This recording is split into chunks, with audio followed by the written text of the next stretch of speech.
In what might be called the fascistic buffoon view of NATO, its members need to buy more weapons and should be bullied into it.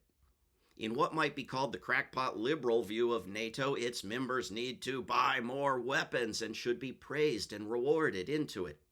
But in the view of millions of people who are not paid by weapons companies, NATO is a major driver of what countless experts and the doomsday clock tell us is the closest we've ever been to nuclear apocalypse.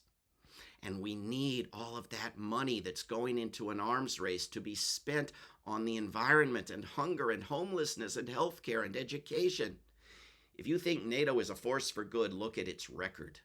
If 20 years of destroying Afghanistan were not enough, if the destruction of Libya were not enough, listen to the Secretary General of NATO's explanation of the current catastrophic war in Ukraine. Russia's president, quote, went to war to prevent NATO, more NATO close to his borders, end quote. Supporters of Russia claim that Russia had to invade Ukraine to push back against NATO expansion, even though it was perfectly predictable that the invasion would give NATO an enormous boost, more public support, more members, and more weapons buying. Supporters of NATO claim that the only possible response to Russian war-making is yet more NATO expansion, knowing perfectly well that nothing will better encourage Russian militarism. So we're getting more NATO bases in Finland and more Russian troops near Finland and yet more NATO bases in Finland, more US nukes in Europe and more Russian nukes in Europe. Arms races and threats are vicious cycles that increase the risk of nuclear war. NATO is the big driver of global militarism, its members arming most of the world's dictatorships. China spends 19% what NATO members and partners do on militarism. Russia spends 6%. Iran spends 0.4%.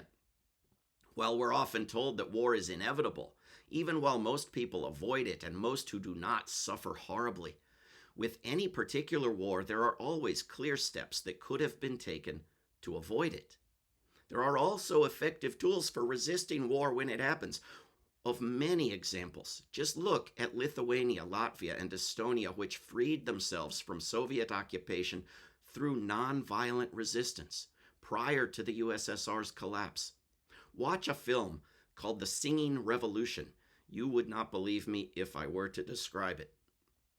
As self-appointed global defender of democracy, NATO makes its own decisions without any public referenda, separate from any elected governments, with no recorded votes, behind closed doors, and outside the structure of the United Nations, which did not authorize the wars in Yugoslavia, Afghanistan, or Libya.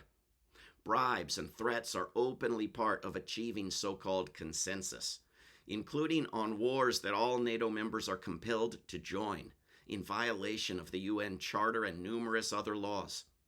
NATO's size does not legalize anything. It is a crime for me to rob the corner grocery store, whether alone or with a big group of friends, and an illegal war is not made legal by forcing dozens of nations to help.